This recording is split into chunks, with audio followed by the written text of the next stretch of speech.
बिस्मिल्लाहिर्रहमानिर्रहीम, अस्सलाम वालेकुम नाज़रीन, मैं हूं कंबर ज़ैदी। प्रोग्राम देख रहे हैं आप कैपिटल टुडे। नाज़रीन, प्रोग्राम में बात करेंगे आज क्या मुल्क में एक नेशनल डायलॉग की ज़रूरत है। शहबाज शरीफ कहते हैं कि मुल्क में एक नेशनल डायलॉग होना चाहिए, तमाम स्टेक होल्डर्स को बैठना चाहिए और मिलकर मामलात का हल निकालना चाहिए। लेकिन दूसरी जानिब अगर मरियम नवाज की सियासत पे नजर दौड़ाएं तो वो मरियम नवाज शरीफ का बयानिया लेके चल रहे हैं और वो मज़ाहमत की सियासत का बयानिया है। मरियम नवाज साहिबा की जानिब से कहा जा रहा है कि दो सेलेक्टर्स हैं जो मिलकर हुकूमत चला रहे हैं और हुकूमत फिर भी नहीं चल पा रही। इसके अलावा दीगर तकारीर देखें, चाहे वो मुल्तान का जलसा हो, गुजरोंवाला का जलसा हो या पिशावर का जलसा हो, मरियम नवाज ने जारहाना इनिंग्स खेली और उसमें खुलकर जो है स्टैब्लिशमेंट और हुकूमत को आड़े हाथों लिया।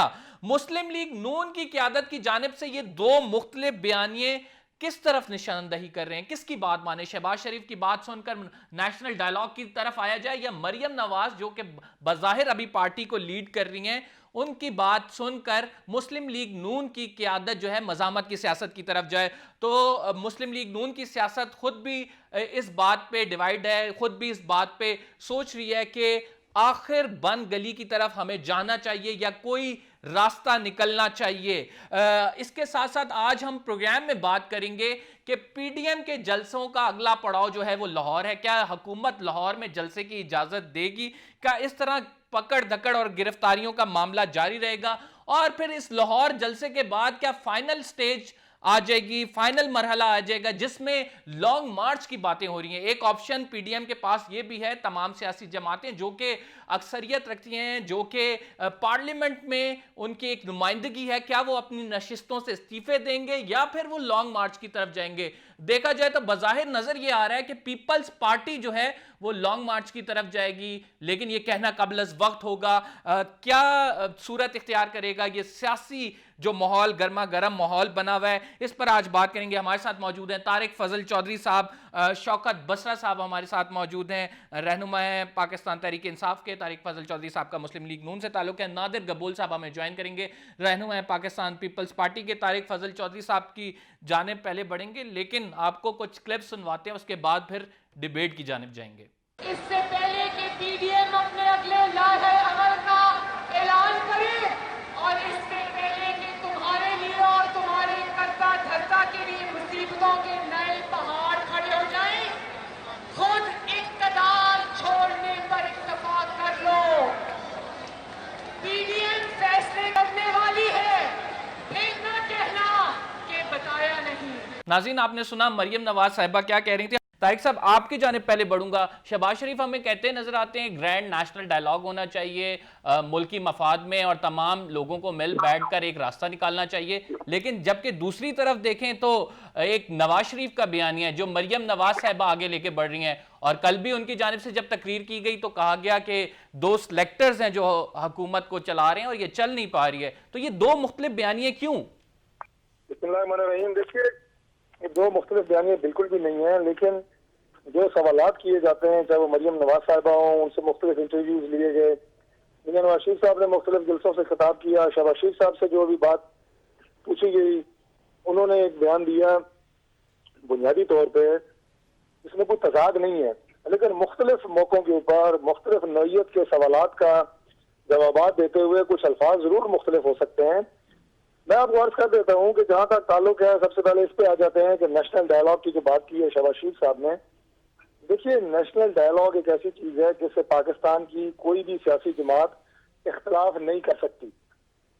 बहुत सारे ममालिक जिसमें पाकिस्तान से मिलते जुलते हालात रहे हैं, वो अगर उन हालात से निकले हैं और ये जिस तरह की एक कशमकश आपको नजर आ रही है, जिस तरह की एक आपको अदम एतमाद नजर आ रहा है, अब तो सिर्फ हुकूमत में नहीं बल्कि पूरे सिस्टम के ऊपर अवाम का एक अदम एतमाद बन गया है, तो इससे निकलने के लिए नेशनल डायलॉग ही मुल्कों ने और कौमों ने किया है और उसके बाद वो किसी ट्रैक पे आए हैं। आज भी पाकिस्तान में जब तक नेशनल डायलॉग नहीं होगा, और नेशनल डायलॉग को ये नहीं है कि पाकिस्तान के वज़ीर दाखिला के साथ बैठ के हो जाएगा या किसी और वजीर के साथ बैठ हो जाएगा।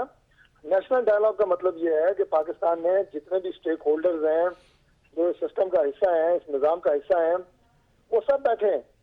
उसमें अदलिया के लोग बैठे हैं, उसमें एस्टेब्लिशमेंट के लोग बैठे हैं, उसमें आपकी ब्यूरोक्रेसी के लोग बैठे हैं, उसमें आपकी पार्लिमान बैठे। ये नेशनल डायलॉग। और जब नेशनल डायलॉग के जरिए हम किसी नतीजे पे पहुंचेंगे तो एक अच्छा रास्ता निकलेगा, कोई एक अच्छी अच्छी चीज बनेगी। तो नेशनल डायलॉग के बगैर तो मैं नहीं समझता कि इस वक्त जो है वो हालात आगे बढ़ सकते हैं। बाकी मरियम नवाज साहिबा से जब ये पूछा जाए कि जनाब गवर्नमेंट से डायलॉग हो सकते हैं, तो गवर्नमेंट से डायलॉग का कोई फायदा नहीं है, इसलिए कि गवर्नमेंट के तो 2-2.5 साल से जो हालात वाकयात हैं वो पूरी कौम के सामने है, इनकी संजीदगी के सामने है। पार्लियामेंट के अंदर अपोजिशन के साथ उलझना, लेकिन उसके साथ लड़ाई तू लेकिन तारिक साहब, तो आईनी लिहाजा रास्ता तो उसका यही है, कोई फायदा वजीर नहीं आजम है। ये डायलॉग बुलाएगा या अपोजिशन पार्टीज की जानिब से बुलाया जाएगा, वजीर आजम को आना पड़ेगा, और आइन में तो तीसरी किसी पार्टी की गुंजाइश तो नहीं है। देखें जी, जब नेशनल डायलॉग होता है तो फिर गुंजाइश भी निकल आती है। आज हमें भी कहा जाता है जनाब कि आप बंद गली में जा रहे हैं, तो मैंने उसका जवाब ये दिया कि बंद गली से रास्ते निकालना ही सियासत है। दुनिया में जो अजीम तरीन जंगें लड़ी गई हैं उनका अख्ताम भी डायलॉग के ऊपर ही हुआ है, और ये डायलॉग कब होंगे, किस तरह होंगे, इसमें तमाम स्टेक होल्डर्स कैसे शामिल होंगे, ये अभी कबल वक्त है इस पर बात करनी या इसका प्रिसाइज आपको जवाब देना। लेकिन हुकूमत के साथ मुज़ाकरात का कतई तौर पर कोई फायदा नहीं है। इंतहाई गैर संजीदा लोग, इंतहाई गैर संजीदा तर्ज हुकूमत और अवाम की जो बेबसी और उनकी जो चीखो पुकार है वो आपके सामने। तो नेशनल डायलॉग जो है वो बिल्कुल मसाइल का हल है, और मैं आखिर में कहूंगा कि पाकिस्तान की कोई भी सियासी जमात इस वक्त ऐसी नहीं है तो नेशनल डायलॉग से इख्तिलाफ कर सके, So बिल्कुल भी नहीं कर सकती। So what I get सारे from इसके your अपने answer होंगे। is you want dialogue with establishment, you want dialogue with bureaucracy, और आप हुकूमत को साइड पे रखना चाहते हैं इस तमाम मामले में। नहीं, ये आप मुस्लिम लीग नून से मंसूब ना करें। मैंने आपको ये कहा है कि जिस नेशनल डिबेट और ग्रैंड डिबेट की बात हो रही है, आप इसे नेशनल डायलॉग कहें, आप इसे ग्रैंड डिबेट कहें, ठीक, ये किसी एक जमात की ना ख्वाहिश है ना किसी एक जमात ये कर सकती है। मैंने आपको बताया कि पाकिस्तान में जितने स्टेक होल्डर्स हैं जो किसी न किसी तरह इस सिस्टम का हिस्सा हैं, इस सिस्टम के असरअंदाज होते हैं। अब एक जुमला कहा जाता है जनाब के पाकिस्तान के तमाम मसाइल का हल क्या है? हल ये है कि हर इदारा अपनी आईनी हुदूद के अंदर रह के काम करे। ये एक जुमला है। लेकिन पाकिस्तान में बदकिस्मती से आज तक जितने इदारों को जिसको मौका मिला है उसने अपने हुदूद से तजावुज किया है। एस्टैब्लिशमेंट नहीं, आप ब्यूरोक्रेसी को देखें, आप जुडिशरी को देखें, ठीक, अभी माजी गरीब के आप हालात वाक़यात देखें। मैं पार्लिमान को भी एग्जाम्पल नहीं करूंगा, लेकिन उनका दाग कम लगा है जरा। तो जिसको मौका मिला है उसने अपने इख्तियारात के हुदूद से तजावुज किया है। तो ग्रैंड डिबेट और नेशनल डायलॉग यही है कि आप सारे बैठ के फैसला करें कि हमने अपने हुदूद से तजावुज नहीं करना।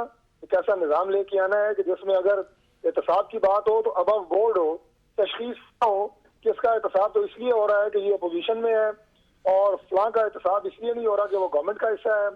पिक एंड चूज ना हो, सिर्फ ठीक। एहतसाब की ये बात है।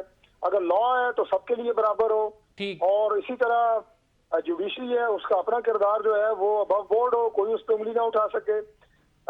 एस्टेब्लिशमेंट है, मिलिट्री है, सिविल ब्यूरोक्रेसी है, हर एक के अपने किरदार का तयन मौजूद भी है। इस पे बात हो, सब अपने अपने हुदूद के अंदर रह के काम करें, इस मुल्क को बनाएं, सिस्टम को बनाएं। This is grand debate, this is national dialogue, और इसे कोई भी नहीं करेगा। ठीक हो गया। मैं नादिर साहब आपकी जानिब बढ़ूंगा। नादिर साहब, आप क्या समझते हैं, पीपल्स पार्टी इस डायलॉग के लिए राजी हो जाएगी? और ये जो डायलॉग की, ग्रैंड डायलॉग की बात कर रहे हैं कि आप लोगों PMLN की जानिब से, जिस तरह शहबाज शरीफ की जानिब से ये कहा गया है, तो आप लोग इस बात के साथ बिल्कुल इत्तेफाक करते हैं ये होना चाहिए? देखें, पाकिस्तान पीपल्स पार्टी अल्हम्दुलिल्लाह एक मॉडरेट जमात है, और जिस तरह प्रेसिडेंट आसिफ ज़रदारी साहब ने एक बुनियाद रखी थी मुफाहमत की, सियासत की, तो बिल्कुल हम उसको आज भी लेकर जाना चाहेंगे आगे। स्पेशली हमारे चेयरमैन बिलावल भुट्टो ज़रदारी साहब का ये पहला टर्म एज MNA, और उनका पहला स्पीच था नेशनल असम्बली के अंदर। उन्होंने उस स्पीच के अंदर वाज़े की थी ये बात कि पाकिस्तान के लिए, पाकिस्तान के हक़ में, पाकिस्तान की आवाम के हक़ में अगर इमरान ख़ान की गवर्नमेंट से बात करना पड़े तो बिल्कुल करेंगे। और देखें, पिछले दिनों जो एक मीटिंग हुई थी जो बाद में वाज़े हो गई थी मीडिया के अंदर, जिसके अंदर आर्मी चीफ भी थे, ISI चीफ भी थे, तमाम पार्लियामानी लीडर्स भी थे। तो उसमें बिलावल भुट्टो ज़रदारी साहब ने खुद शिरकत की थी, और उसके बाद भी जो उसका एक आउटफॉल हुआ था शेख रशीद साहब के जो बयानात थे, उसके बाद बिलावल भुट्टो ज़रदारी साहब ने ये नहीं बोला कि हम दोबारा नहीं बैठेंगे। उन्होंने सिर्फ ये कहा था कि शेख रशीद जैसे अगर इमैच्योर और रिस्पॉन्सिबल लोग होंगे तब हम उनसे बात नहीं करेंगे, हम अगर पाकिस्तान की हक़ में, पाकिस्तान की नेशनल सिक्योरिटी, इकोनॉमिक प्रोग्रेस के लिए, फॉरेन पॉलिसी, डिफेंस और सबसे ज़्यादा बढ़ के आवाम के फ़ायदे में कभी भी अगर ज़रूरत पड़ेगी हम बिल्कुल बात करेंगे। और देखें, बात करने में ही हल निकलेगा ना।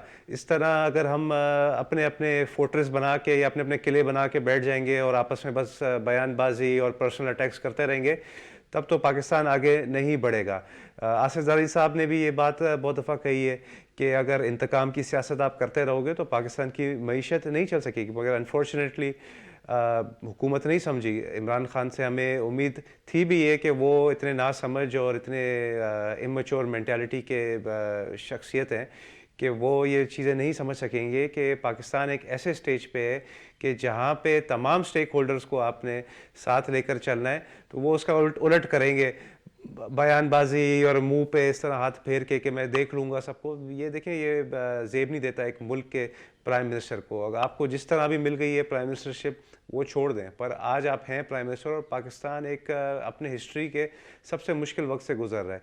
जिस तरह अभी इन्फ्लेशन बढ़ी हुई है, जिस तरह अभी इकोनॉमिक ग्रोथ गिरी हुई है, बेसिक नेसेसिटीज़ चाहे टमाटर, चीनी, आटा, वही अगर आवाम को फराम नहीं हो रही है और उसके बरक्स आप कह रहे हो कि नहीं जी मैं आसिफ ज़रदारी के साथ ये कर दूंगा, नवाज़ शरीफ के साथ ये कर दूंगा, आवाम अब देखें इन चीज़ों के लिए अब फॉल नहीं करेगी। आवाम कह रही है कि भाई हमारे घर के चूल्हे जलाओ, हमारे बच्चों के पेट में खाना दो, इसके अलावा हमें परवाह ही नहीं है कि आसिफ ज़रदारी साहब को आप क्या करते हो नहीं करते हो, नवाज शरीफ साहब को आप क्या करते हो नहीं करते हो।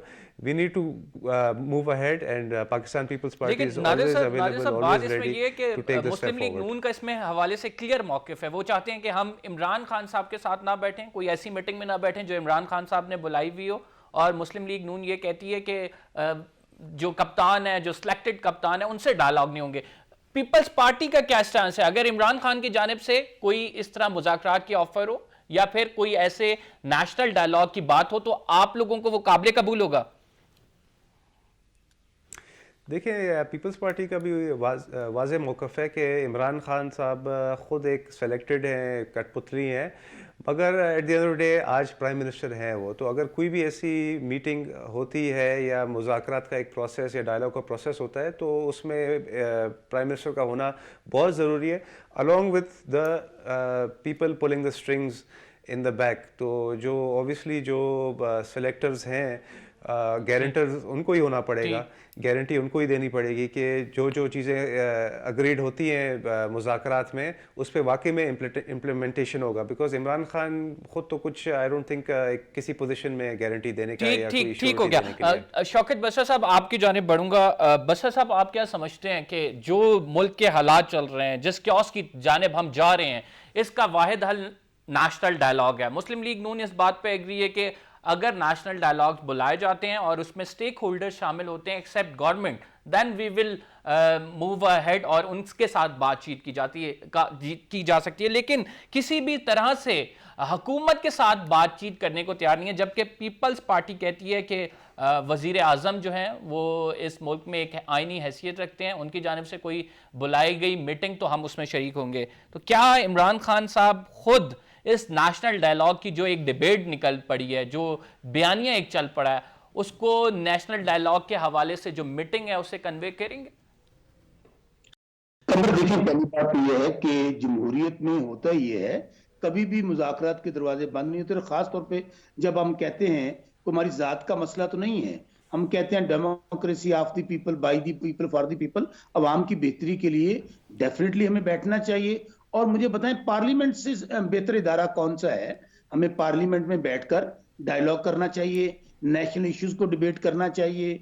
और ये कहना कि जी हम गवर्नमेंट से बात नहीं करेंगे, हम स्टेक होल्डर से बात करेंगे, अफवाज से करेंगे, ये तो जाहिर है उनका डे वन से। अभी पिछले दिनों आपने बयान नहीं सुना था कि फौज इमरान खान को चलता करे, फिर हमें इक़्तिदार में लेकर आए, फिर मुदाखलत बंद कर दे, फिर हमें लूटने दे, सूटने दे, फिर हमें दिहाड़ियां लगाने दे, फिर वो कट्टे वाला, चीनी वाला, माल्टे वाला जो माजी में काम किए, ये अब वो पाकिस्तान नहीं है। हम इनके साथ सिवाय करप्शन के, लूट मार के, इनको एनआरओ देने के अलावा हमारे साथ आए। हमें इकोनॉमी पे बात करनी चाहिए, हमें फॉरेन पॉलिसी पे बात करनी चाहिए। सर वो तो हमें कहते लॉ हैं एंड ऑर्डर एनआरओ पे बात मांगा ही नहीं करनी है आपसे, चाहिए। आप क्यों बार बार महंगाई ये की कहते हैं एनआरओ देना है? एनआरओ ना आप दे सकते हैं ना आपकी ये हैसियत है एनआरओ देने की, तो आप क्यों ये एनआरओ की बात करते हैं? एनआरओ माजी में आप देख लीजिए, ये वही खास तौर पे नून लीग को देख लेना, इनका तो ट्रैक रिकॉर्ड रहा है कि रातों रात ये मुआहदे करते हैं, फिर कहते हैं हमारा कोई मुआहदा नहीं, खाना काबा में बैठ के झूठ बोलते हैं, फिर कहते हैं 5 साल का था, फिर 10 साल का। ये उसी के लिए भागदौड़ कर रहे हैं। अगर हमारे पास इख्तियार नहीं है तो फिर इस्तीफा किसका मांग रहे हैं? हुकूमत किसकी चलते कर रहे हैं? बात सिर्फ ये बात समझने की कोशिश करें। इस वक्त इनको सोते जागते इमरान फोबिया हो चुका है। इमरान खान चूंकि उसका प्रॉब्लम इक्तदार नहीं है, उसका प्रॉब्लम बारी नहीं है। वो तो कह चुके हैं हुकूमत तो बहुत छोटी सी चीज है, मेरी जान भी चली जाए मैं करप्शन पे मेरी जीरो टॉलरेंस है और मैं किसी को माफी नहीं दूंगा, और हम इदारों को आजाद किए बैठे हैं। आज ये वो इदारे हैं यार कंबर, आप खुद अंदाजा कीजिए, जिनके चेयरमैन को ये खुद लगाते हैं, दिन रात उसकी तारीफें करते हैं। आज वो चेयरमैन भी बुरा हो गया, नैब भी बुरा हो गया, और 99.9% वो केसेस हैं जो इनके अदवार में बनाए गए हैं। बस ये था कि पहले ये इदारों को अपने कंट्रोल में रखते थे, ये समझते थे कि पाकिस्तान एक ऐसा मुल्क है, अगर आप वजीर आजम हैं, अगर आप जनरल हैं, अगर आप जज हैं, अगर आप किसी भी ओहदे पे हैं, तो इदारे आपके मातहत हैं। नाज़रीन, हमने एक छोटा सा ब्रेक लेना है। We will be right back after this short break, और उसके बाद फिर आगे गुफ्तगू करेंगे कि मुल्क को आगे किस तरह से लेकर चलना है, और इस हवाले से जो हमारे सियासी रहनुमा हैं उनकी क्या राय है।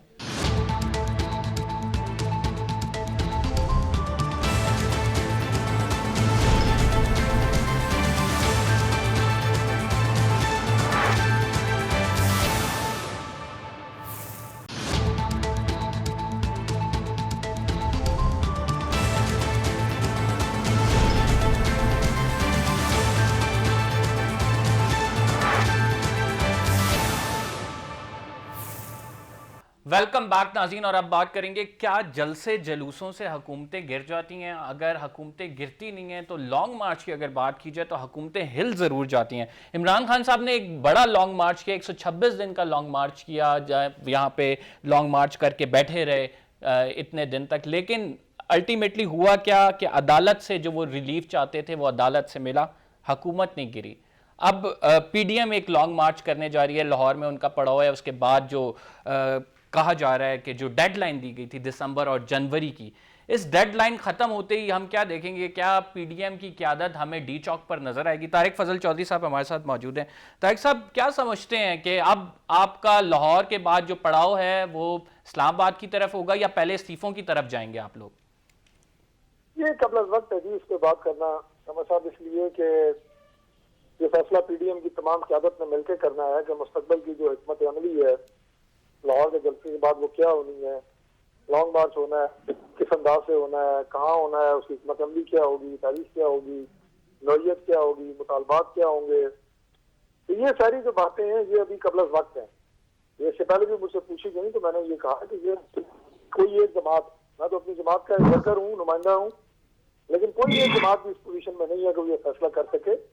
अभी आप देखें, कम अज कम इस बात पर जरूर सबका इत्तेफाक है कि अवामी मकबूलियत हुकूमत ने जिस बुरी तरह खोई है और जिस धांधली के जरिए और जिस वोट चोरी के जरिए ये इक़्तिदार में आए हैं, उसका एहतसाब तो होना चाहिए। और अवाम इस हुकूमत से छुटकारा चाहती है, उसका क्या तरीक़ाकार बनता है? इन हाउस तब्दीली लाई जाती है, वोट ऑफ नो कॉन्फिडेंस लाया जाता है, ये तमाम इस्तीफे दिए जाते हैं। ये तमाम वो ऑप्शंस हैं जिनके ऊपर पीडीएम की क़यादत बैठ के फैसला करेगी, और अभी वक्त पहले हम इस पर कोई ऐसी अपनी राय जो है। लेकिन तारिक साहब, जो डेडलाइन आप लोगों की जानिब से दी गई थी, मरियम नवाज साहिबा मुतादिद बार कहती रही हैं दिसंबर, फिर जनवरी का कहा गया, तो वो डेडलाइन तो पूरी होने को जा रही है। दिसंबर आ गया, आज 1 दिसंबर है, इसके बाद 1 महीना है। जनवरी की अगर बात करें तो ये एक्सटेंड भी हो सकती है। देखें, गुजारिश ये है जी कि इसका जवाब तकरीबन वही है जो मैं से पहले आपको दे चुका हूँ कि हर जमात इस बात के ऊपर मुकम्मल इत्तेफाक रखती है कि हुकूमत से मुकम्मल निजात, ऐसी रिफॉर्म जिसके नतीजे में कई अवामी जो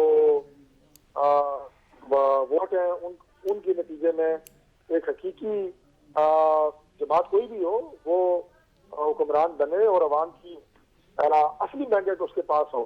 अब उसमें तरीकाकार साइसें वो ऊपर नीचे हो सकती हैं, कोई बड़ी बात नहीं है। एक जमात एक तरीके से सोचती है, दूसरी दूसरे तरीके से सोचती है, उनमें इत्तेफाक राय हासिल करके और उसके बाद एक ज्वाइंट स्ट्रेटेजी बनाना, वो हमारी असल कामयाबी है और उसके लिए कोशिश कर रहे हैं इंशाल्लाह। जी नादिर साहब, कब तक इत्तेफाक राय मुमकिन है? तारिक फजल चौधरी साहब ने कहा इत्तेफाक राय हो जाएगा तो हिकमत अमली भी निकल आएगी और तमाम पार्टियों का एक मौक़िफ़ है कि हमने इस हुकूमत से छुटकारा हासिल करना है। बसर साहब कह रहे हैं कि हमारी एक काउंटर स्ट्रेटजी हम बना रहे हैं और हुकूमत बनाएगी इस हवाले से काउंटर स्ट्रेटजी और आपको जल्द नज़र आ जाएगी। लेकिन मुल्तान के जलसे में जो हमने स्ट्रेटजी देखी वो तो बिल्कुल फेल हो गई। तो आप क्या समझते हैं ये इत्तेफाक राय कब तक मुमकिन है? देखिए, अभी काउंटडाउन तो ऑलरेडी शुरू हो गया है। आसिफा भुट्टो जरदारी साहिबा ने भी कल यही बोला कि अब countdown is basically in the final stages. अभी कुछ दिन ही रह गए हैं। इंशाल्लाह आप देखेंगे लाहौर में भी बहुत ज़्यादा इज्तिमा एक जमा होगा और उसके बाद इस्लामाबाद की तरफ हम जाएंगे। और मुझे यकीन है कि जब तक आवाम और तमाम पॉलिटिकल पार्टीज़ बैठेगी इस्लामाबाद में, तो इस्लामाबाद में इंशाल्लाह फ़ैसला होगा। और उसके बाद आई एम श्योर किसी न किसी तरह इत्तेफाक इसी बात पे होगा कि जिस असेंबली में आप लीडर ऑफ द अपोजिशन को नहीं आने देते, जिस असेंबली में आप दीगर मेंबरान को आप पॉलिटिकल विक्टिमाइजेशन का शिकार बना रहे हैं, तो उस असेंबली से तो आई डोंट थिंक कोई हल निकल सकता है। हाँ, ये अगर हो जाए कि जो तोड़ फोड़ के इन्होंने दीगर पार्टी से एमएनएज जमा कर लिए है पीटीआई के अंदर, अगर वो डिफ़ॉल्ट कर जाएं और जो ऑलरेडी जो इत्तेफाक एक कायम हुआ है एग्जिस्टिंग पार्टीज जैसे पीपल्स पार्टी और पीएमएल-एन के अगर आप नंबर्स देखें तो मिलके नो कॉन्फिडेंस मोशन ला सकते हैं और इमरान खान को घर भेज सकते हैं। पर अगर वो भी काम नहीं करे तो एंड में फिर यही करेंगे कि तमाम opposition parties I am sure इत्तेफाक ही करेगी कि इस तरह की एक ढोंगे असेंबली में जिसमें चोरी के वोट के ज़रिए डब्बे गायब करके और इमरान खान को फुल सपोर्ट दे के जो असेंबली कायम की गई है, उस असेंबली से फिर इस्तीफ़ा ही दे दें तो बेहतर है। फिर तो ये असेंबली लाजमी टूटेगी। तो पीपल्स पार्टी इस्तीफों की जानिब पहले जाएगी या पहले पीपल्स पार्टी रुख करेगी तमाम ऑप्शंस का? जैसे आपने जल्द से जुलूसों और लॉन्ग मार्च की बात की, आखिरी ऑप्शन रखेगी इस्तीफों को? देखिए, इस्तीफ़े तो आखिरी ऑप्शन है। इस्तीफ़े तो हमने मुशर्रफ के दौर में भी नहीं दिए।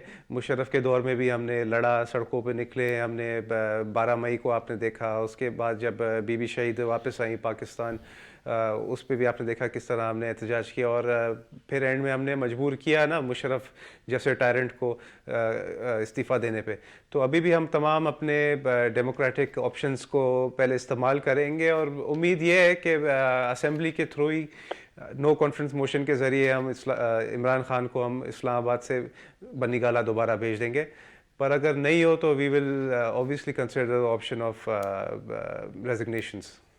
तारिक फजल साहब, आपकी जानिब बढ़ूंगा। इमरान खान ने जो वादे किए थे, जिसमें नौकरियों का वादा था, घरों का वादा था, जनूबी पंजाब को सूबा बनाने का वादा था, और आज एक और सुप्रीम कोर्ट ऑफ पाकिस्तान में केस बिलियन ट्रीज सुनामी के हवाले से हुआ, जिसमें चीफ जस्टिस ऑफ पाकिस्तान ने रिपोर्ट तलब की है कि वो दरख्त कहाँ लगाए हैं। तो आपका क्या ख्याल है, ये तमाम पॉइंट्स जो इमरान खान की हुकूमत ने लिए थे और जिन पे कहा था कि हम अमल दरामद करेंगे और किसी ना किसी तरह आवाम को रिलीफ फराम करेंगे, वो अब पूरे नहीं हो रहे, तो तमाम पॉइंट्स आपकी बकेट में आ रहे हैं, तो इनको किस तरह कैपिटलाइज करेंगे? हमारी बकेट में आने की बात नहीं है। बुनियादी तौर पे तो जितने वादे इस कौम से किए गए खान साहब ने और उनकी पूरी टीम ने किए, मुझे बता दें वादा पूरा कौन सा हुआ है। सबसे बड़ी बात यह है कि पिछले पूरे 5 साल मुस्लिम लीग नून के दौर में इमरान खान साहब और उनकी पूरी टीम बावाज़ बुलंद फलक शगाफ नारों से ये बात कहते रहे हैं कि अगर मुल्क में महंगाई हो, बिजली महंगी हो, गैस महंगी हो, तो वज़ीर-ए-आज़म चोर होता है। तो आप मुझे बता दें कि आज चोर कौन है। दूसरी बात यह है कि ये 1 करोड़ नौकरियां, 50 लाख घर, पेट्रोल डीजल सस्ता, बिजली सस्ती, ये सारे वादे कहाँ चले गए? और ये जो मैंने इससे पहले आपसे बात की कि साहब अगर अपोजिशन का हो तो जनाब बड़ा कड़ा एहतसाब है, अगर हुकूमत में शामिल लोगों का हो कोई पूछने वाला नहीं है। ये बिलियन जो सुनामी ट्री की वारदात है, ये बहुत बड़ी वारदात है। जो मेट्रो बस बनाई पेशावर में, BRT जिसे कहते हैं, उसके खिलाफ जो तहकीकात कर रही है FIA और NAB, उसके खिलाफ इन्होंने स्टे लिया हुआ है सुप्रीम कोर्ट से। तो भाई ये बातें कर करके तो आपके प्रोग्राम का वक्त खत्म हो जाए।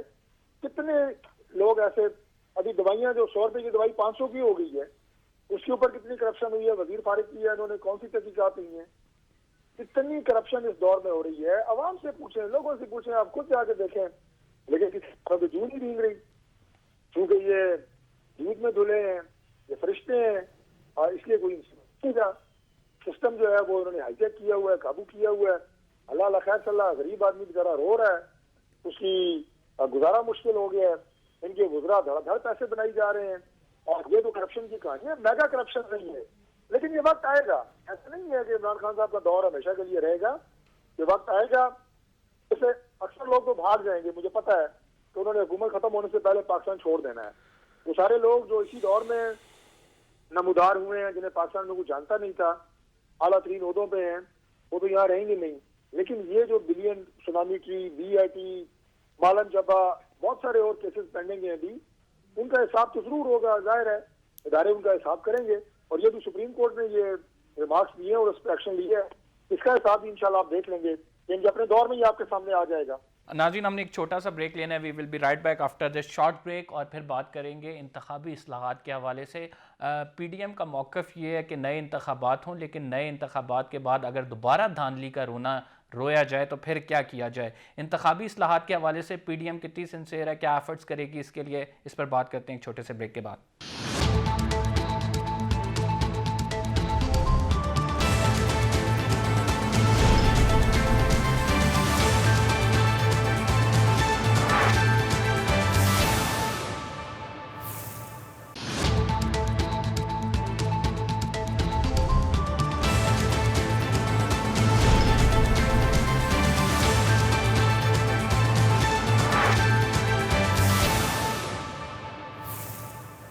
वेलकम बैक नाज़रीन, और अब बात करेंगे कि इंतखाबी इस्लाहात के हवाले से। PDM कहती है कि इंतखाबात में जाना चाहिए, नए इंतखाबात होने चाहिए, लेकिन उसके लिए बहुत ज़रूरी है इंतखाबी इस्लाहात होना, ताकि दोबारा ये धांधली और सिलेक्शन का रोना ना रोया जाए। इस पर बात करने से पहले मैं PTI से, हुकूमत से उनका जवाब ले लेता हूँ। आज सुप्रीम कोर्ट ऑफ पाकिस्तान में जो केस चला है और उसमें कहा गया कि बिलियन ट्री सुनामी के हवाले से रिपोर्ट जमा कराई जाए, सैटेलाइट इमेजेस जमा कराए जाएँ, और जो सेक्रेटरी माहौलियात थे उनको चीफ जस्टिस ऑफ पाकिस्तान ने कहा क्यों ना आपको हम जेल भेज दें। तो ये एक मंसूबा PTI की जानिब से लगाया गया था, हुकूमत की जानिब से, लेकिन उसमें करप्शन की जो बातें हैं वो सामने आ रही हैं। जी बसरा साहब, आपके तो बड़े दावे थे ये बिलियन ट्री सुनामी के हवाले से, ये क्या हुआ है? सुप्रीम कोर्ट ऑफ पाकिस्तान में तो सरजनिश हुई है बाकायदा तौर पर इस मामले में। देखें, बात यह है कि बहुत अच्छी बात है अगर इदारों ने नोटिस लिया है, किसी ने गलत किया होगा तो ये यकीन रखें कि PM साहब अगर उनकी बहन जाके FDR में पेश हो सकती हैं, अदालतों में पेश हो सकती हैं, तो किसी और की क्या हैसियत है? जाएं, जिसने गलत किया होगा ही और she will face the music. यही तो प्राइम मिनिस्टर इमरान खान कहते हैं। अगर हमने एक आंख से अपोजिशन को देखा और एक दूसरी आंख हम बंद कर दें कि जी हुकूमत है, इस तरह कम से कम नहीं होगा। इसकी मिसालें आपके सामने हैं। कभी आप देखिए जहांगीर तरीन साहब जिन्होंने जान माल सारा कुछ खून पसीना इस पार्टी को दिया, एंड ऑफ द डे जब इन्वेस्टिगेशन हुई वो फेस कर रहे हैं, तमाम इदारों में इनके केसेस हैं। तो इसी तरह अगर जो भी होगा आपके सामने हकायक आ जाएंगे कि किसने गलत किया है, और जिसने भी गलत किया होगा ही विल पनिश्ड। ये बात आप ज़हन में रखिएगा। ठीक हो गया। तारिक फजल चौधरी साहब, हमने बात की थी इंतखाबी इस्लाहात के हवाले से, आप लोगों का एजेंडा भी है ये इंतखाबी इस्लाहात के हवाले से, क्या ऑप्शन है आप लोगों के पास? किस तरह से बेहतर किया जाएगा सिस्टम को? इमरान खान साहब ने पिछले दिनों एक तजवीज़ दी और उसमें कहा कि उन्होंने कहा कि इलेक्ट्रॉनिक वोटिंग की तरफ हमें जाना चाहिए, तो आप लोगों की इस पर क्या राय है? देखिए, इलेक्ट्रॉनिक वोटिंग जिन ममालिक में है इंतहाई जदीद तरीन सिस्टम है, और वहाँ पे वो सिस्टम जो है बड़ा साफ और शफाफ होता है। अब मुझे बताएं, आप जाके दूसरे पे बटन दबा के आ जाए पोलिंग स्टेशन पे, और उसके बाद आपको कुछ पता ना हो कि गिनती के बाद कंप्यूटर मेरा वोट कहाँ गिन रहा है, ये मैं आपको अपनी जाती राय दे रहा हूँ।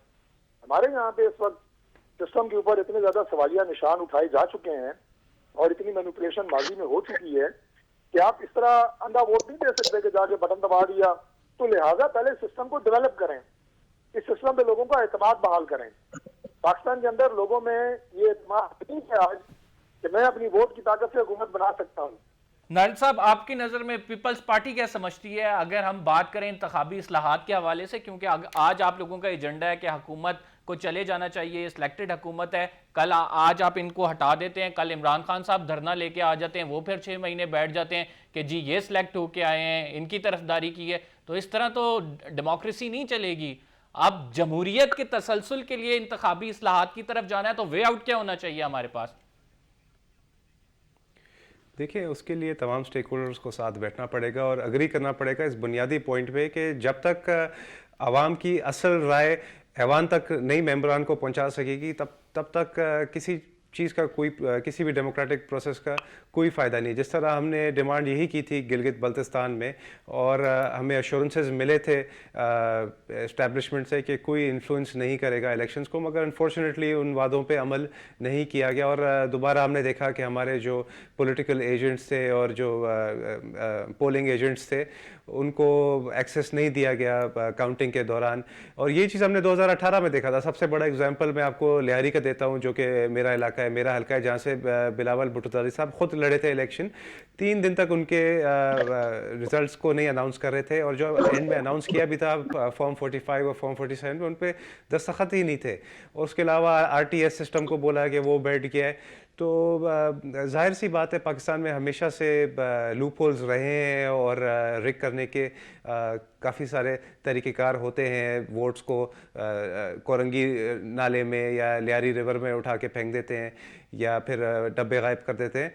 तो वंस एंड फॉर ऑल तमाम स्टेक होल्डर्स को बैठकर ये एग्री करना पड़ेगा कि आप देखें 2021 आने वाला है। आवाम जो है वो थक गई है। आवाम कहती है कि हम 5-5 साल हम सफ़र करते हैं, उसके बाद हम लाइनों में खड़े होकर सुबह से लेके रात तक वोट अपने कास्ट कराते हैं और उसके बाद भी अगर हमारी राय को या हमारे वोट को हाईजैक कर दिया जाता है तो अब आवाम आई डोंट थिंक एक्सेप्ट करेगी कोई भी मैनिपुलेशन। बहुत बहुत शुक्रिया आप तीनों मौजूद मेहमान ग्रामी का। नाज़रीन, प्रोग्राम का टाइम खत्म हो गया। इंशाल्लाह कल आपसे मुलाकात होगी एक नए टॉपिक के साथ। फिलहाल के लिए इतना ही। कंबर ज़ैदी को इजाज़त दीजिए।